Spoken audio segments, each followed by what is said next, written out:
Hey everyone, it is day 4 of the Summer Paintings Project. Today is Thursday. We have 2 more paintings of this week. Our theme of this week has been working from iPhone photos of my 2 girls, Agnes and Cecily. So at this point, we've got 2 paintings of Agnes and 1 painting of Cecily. And today, we're going to do another painting of Cecily. So if you're enjoying these videos, please share this project, share it with anyone you might know who is interested in painting or interested in art or watching someone paint. And another way you can support this project is by purchasing a painting. All the paintings are for sale for only $250 a piece, and they're over on my website. So if you click on the link in the description, you will see that. All right, so let's paint. So it is day 4 of the Summer Paintings Project, and we are continuing with these paintings of iPhone photos, or paintings from iPhone photos. Today, we are doing a painting of Cecily again, follow-up from yesterday. Ceci is making her second appearance. So the photo I'm working from today is a photo of Cecily swaddled up and asleep in her crib. This photo, I think, was from sometime in February. So I pop in and just make sure that she is asleep still and that she's still alive. And I just saw her sitting there in her swaddle looking so peaceful and beautiful, and I had to take a photo of her. And I remember when I took the photo thinking, like, I could make a painting of this. This is really sweet and this is meaningful to me. I filed that in the back of my mind as, you know, a potential painting. This is before I was really even thinking about doing this project. That's what I'm working from today. So sleeping has been a constant theme in my work, actually, I've realized. And it goes back to probably when I first started painting seriously sometime in undergrad. I was just really attracted to sleeping as a theme. And I think it's something to do with looking at someone sleeping and knowing that they're physically there, but mentally they're somewhere else. They're off on some adventure in their mind. And it's a really interesting concept to me. Why it's attractive to me is for that sort of spiritual, mystical element behind sleeping. And you can look at someone and be so close to them, yet you're so far away. There's this wall between you and them that's separating you from knowing them. And I think this actually relates to just real life outside of sleeping. We all are in our heads and having our own thoughts, living in our own worlds, and we can't objectively see one another's subjective reality. It's something that you just have to kind of guess at. And sleep is one of those things that really brings that to the fore, for me at least, when I see someone sleeping. So it's always been this really attractive content for me. I'm just thinking back at the paintings I made in undergrad and even after undergrad. I painted quite a few people sleeping. It was just like a common theme for me. And it goes back to that dualism of immanence and transcendence. Someone is immanent there with you. They're physically present with you, but there's this whole spiritual dynamic. They're transcendent. They're in this dream space and something that you can't physically describe. It's something that just completely exists in our minds. I think that's just something so amazing about humanity, is that we have dreams, we have language, and we have these insane imaginations. Another thing about working with an image like this is that I kind of run the risk of being almost a little bit too sentimental or even too overly emotional working with an image like this. Just something that's treading that line of being kind of sappy. But to me, there's a depth here that I'm totally comfortable with mining and cultivating some kind of content out of, because to me, it feels important and it feels necessary to talk about. And I'm already thinking about these things. So this image, Cecily is swaddled up. And I do think that there's a kind of timelessness with just seeing a baby swaddled. There's a fair amount of imagery of babies swaddled in art history. And there's these super goofy images that I found from like the Renaissance of babies wrapped up. They have like an adult head and then they're wrapped up in a tube of fabric. Some of them are just really fun looking. Some of them are a little sad though too. I came across one that was an image of twins They don't know who painted the painting, but it was a painting of two twins that died really young. So it's like, oh, that's so sad. That's just terribly depressing, but it's a goofy looking painting all the same. So yeah, there's a lot of imagery of babies being swaddled, baby Jesus, paintings of him, the nativity paintings of baby Jesus being swaddled. Some of these that are a little bit older. I feel like the Renaissance and Baroque kind of favored the baby Jesus with just a little diaper wrap on, and maybe to show his humanity a little bit more. I don't know. But more than likely, he would have been in swaddling clothes. That's what they said. He was wrapped in swaddling clothes. He wasn't sitting out in the cold, naked, smiling up at everyone. I don't think. I mean, who knows? So the baby was wrapped in swaddling clothes. It's still a thing today, and I'm sure it was a thing way before that time. There's something special about swaddling a baby. There's just something about it that calms them down. Now, I know this doesn't work for all babies, and I'm sure there may be some parents that listen to this and they're like, no way, Caleb. My kid did not like being swaddled, and we couldn't do it. I totally get that. My girls were more or less agreeable to it. Agnes, my 3-year-old, she was really agreeable to the swaddle. She loved it. Cecily has outgrown swaddles now, but she was kind of neutral. Some days she was awesome with the swaddle. Other days she would just squirm all over the place. And then when she was in the swaddle, she usually chilled out. She just succumbed to the comfort of the swaddle. So yeah, I think there's just something about it. Being swaddled, it recreates that comfort of maybe being inside of the womb, and they feel just a little bit of compression and their limbs are all pulled into their body, and it just feels peaceful for them and makes them chill out. It's a beautiful thing. Another element about it that's just so beautiful is that if you've had like a really rough day with your kids and then you get them swaddled up, and see them sitting there so peacefully like that, you just forget about all of the problems of the day. And you can just look at them and just think, man, you're so beautiful and you're so worth it. And I'm so lucky and so privileged to be your parent. How cool is this? So that's another thing for me. It's like one of those times of the day that helps you keep going. And it gives you the strength to be like, yes, this is worth it. So let's just talk about the process of this painting.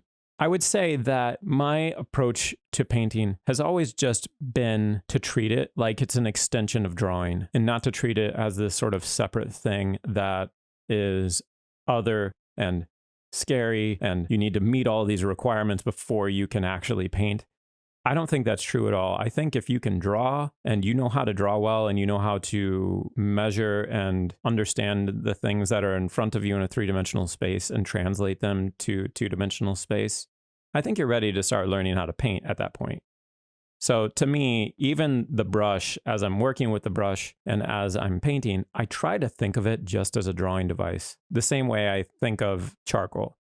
I want it to just feel fluid and not scary, and to feel comfortable with it, to feel comfortable with erasing things and putting them back on. If I've done it once, I can do it 100 times, that kind of mentality. And I feel that way with charcoal. It's a beautiful thing when you work with loose charcoal. Once you get familiar with it and you get comfortable with it, you feel this kind of freedom and liberty to just put marks down, erase it, put it back, especially with like vine charcoal or charcoal that just can wipe off so easily. It feels like you can try things over and over again until you really hit it. It's fantastic. It's like punk music. You know, you can do all these fast numbers until you finally hit it. But even still, going into painting a portrait, it's always a little bit worrisome if you've been away for a while and you're like, oh, do I actually have the chops to do this? Can I do this? Am I going to fail this time? So anyways, that was happening a tad. Another thing that I would say with this painting that's important to talk about is a working process that's always been really important for me is working general to specific. And what is that? It basically means that you start out with the biggest shapes in the composition. So like in this painting, start out with the overall shape of the head, the shape of the swaddle and the blanket, the shape of the bed, and that band that goes up across the top. You get those things in there, you establish the composition, and then you start going in for more medium-sized shapes. So for me, it was like going into the face, starting to break down the forms into like, okay, eye sockets, where are the eye sockets? Where is the bottom of the nose? And then as I'm getting into that, I actually go into using a method of constructing the head that's called the Loomis method. And it's a really helpful method, in my opinion. It's something that breaks down the face into 3 primary measurements that are equal measurements. It's the hairline to brow line, the brow line to the bottom of the nose, and then the bottom of the nose to the bottom of the chin.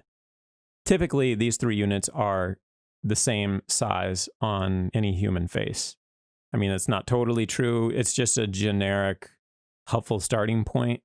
Even on my own face, I know that they're not the same. There's little differences. I think on me, the lower section is a little bit smaller. Maybe it's bigger. I think, on my face. So I treat it as a starting point. And actually, with a baby, that rule is bend. The top of the head on a baby is much larger than the face part of the baby. Typically, the eyes fall right in the center of the face. If you have someone looking straight on you, the eyes are like right in the middle. And that's not the case for a baby. Baby's eyes sit lower and more like their brow line is closer to the middle. So the units on Cecily's face are not equal, but I'm still thinking about it. I'm still thinking like, what are the differences? What's the proportions and ratios with those? So they're helpful. And another thing, if you've never checked out the Loomis method and you're somebody who does do portraiture, I highly recommend checking it out. Most of his books are free online. He wrote a lot of books. He wrote one that I like to use in figure drawing. I think it's just called Figure Drawing for All It's Worth, I believe. Figure Drawing for All It's Worth. Yeah. And then there's another book that I think is just called Drawing the Head, Hands, and Feet. And those both are really helpful if you're a beginner and you're still learning how to draw from observation. It's a really helpful book and I think full of a ton of great pointers. So talking more about process, with this painting, another thing that I was using quite a bit was my phone as a black mirror. And if you've never seen anyone do this, I think it's an amazing trick. You just hold your phone, just don't let your phone's screen turn on, and then you hold the phone right up next to your eyes to the side of your face. You close one eye and then you look into the glass of your phone and you angle your phone in such a way that you can see a reflected image of your painting in the screen of the phone. And it's so helpful because it flips the image for you and shows you if there's any problems with symmetry, which in this painting is very helpful when you have a portrait that is looking straight on and it needs to have symmetry. And another way that you can use it too is putting the phone on your brow and looking up into the screen. It flips the image upside down for you. So if you do that and you look at your painting, it'll flip your painting upside down and show you if there's any issues with the drawing that way. Really helpful. I used to just have a little mirror, and then I think I saw somebody point out that you could just use your iPhone as a mirror and a black mirror, which is better yet because a black mirror helps show you the value structure of something you're looking at, whereas a regular mirror shows you the full gamut of the reflection. Black mirror helps separate the light from the dark, and I think it's really helpful. Little pointer there, if you're a painter painting from life, use your iPhone as a black mirror. It's super helpful. So another thing I gotta say, working in this mode of kind of general to specific was something that I didn't do very well as a student. I always wanted to go in for like an eye or a mouth or a nose or something, really paint that, like really render out the eyes or something, and then move out from there. And then I would start painting the contour of the head and try to build out from a detail. And I felt like, oh, that's a safe strategy. But then inevitably, I would always start painting the rest of the head and then realize, oh crap, like one of the eyes is higher than the other eye. And now I'd have to repaint everything. Then I'm like, oh, do I adjust the like contour of the head to just kind of fix it for me? And it was just a terrible strategy. And I ended up always having to repaint and scrape back and then repaint again. And it was just a huge problem for me. It wasn't until I finally started listening to professors that were telling me, Caleb, you got to work general to specific, that finally clicked. Maybe the first time I tried it, I'm like, okay, I'm going to paint the form of the head, the shape, the three-dimensional shape and form of the head before I start trying to paint the eyes. And the first time I did that, I was like, wow, this is so much better. And it helped me realize a few things. One was that likeness actually comes from the shape of the head. It doesn't come so much from like a perfectly painted eyeball. We know what people look like from a really far distance, not because of what their eyeball looks like, but we know what they look like based on their form and the shape of their head, how it rests on their shoulders, how they stand and their gait as they walk, all those sorts of things. And that's why when you see like a really old, crappy photo of like your grandmother or something standing in a big row of like, her graduating class from the 1940s or something, you realize it's so easy to pick them out of the photo, even though the photo is terrible quality and it's almost just like solid black and solid white. That's just super high contrast, weird photograph that looks really bad. But you can still perfectly make out your grandmother or whoever else, family member that is in that photograph. That's not because you could see their eyeball very well. You couldn't see their eye at all, probably. Probably what you really could see was the shadows that described the shape of their face and the shape of their head. And that's why I think actually it's really important to work general to specific when you're doing portraiture, because the likeness comes from that element of the head, not from getting the details painted perfectly. So I also got to say that it's been a long time since I've painted a portrait straight up from a photograph. There's just something about painting from a photograph that I always tend to overpaint, and I get comfortable with what the photograph has already figured out for me. And then I just I go into autopilot and just start painting everything I see. We talked about this a little bit yesterday. I really do love painting from life and being able to make those decisions on the fly. And I think you make more intuitive and more intelligent decisions about what to leave out and what to include when you're painting from life. But I think this is a good challenge for me. This is really stretching me and forcing me to develop the skill a little bit more, a skill that I've kind of ignored a bit. Though I would say, working from a photograph, if you're a portrait painter or you're somebody who almost only works from photographs, I would say there's really nothing that compares to the intimacy and the amazing experience that you get when you paint someone from life. It's just such a privilege to have someone sit for you and to give you that permission to observe them and paint them. And this exchange of trust that happens, that you feel this amazing amount of energy to make something really meaningful and thoughtful out of it. Also, just the experience of it makes the whole challenge so worth it. Through the whole process, you end up just having so many conversations. You also have so many periods of really thoughtful silence where you get in the zone and you're working away and time is flying by and you both are deep in thought. And then when you finally realize, like, whoa, we've been painting for, 25 minutes straight without saying anything, and you've been sitting there, and then another fantastic conversation just flares up. It's so great. If you've never painted someone from life and you're somebody who's interested in portraiture, I highly recommend it. You will not regret it. It's just such a beautiful experience and something that working from photographs just never quite comes close to it. I suppose the only way you could sort of accomplish a similar feeling is if you were working from a photograph of someone you already know very well and you have a really strong, intimate relationship with them. But otherwise, I would say working from a photograph does feel kind of like transcription. It does feel a bit sterile, but it's still worth learning. And I think for me, I want to try to develop this a little bit better for myself and see if I can capture some of that rawness and immediacy and that sense of urgency that you get when you work from life. It's really hard to fabricate that and recreate that when you're working from a photograph. It's just so easy to go into autopilot and overpaint everything and make really lazy decisions throughout. So that's going to be something I keep working on. Maybe tomorrow's painting, that'll be one of the things I focus on. So that's the painting for today. Tomorrow is Friday, our last run at doing these paintings from iPhone photographs.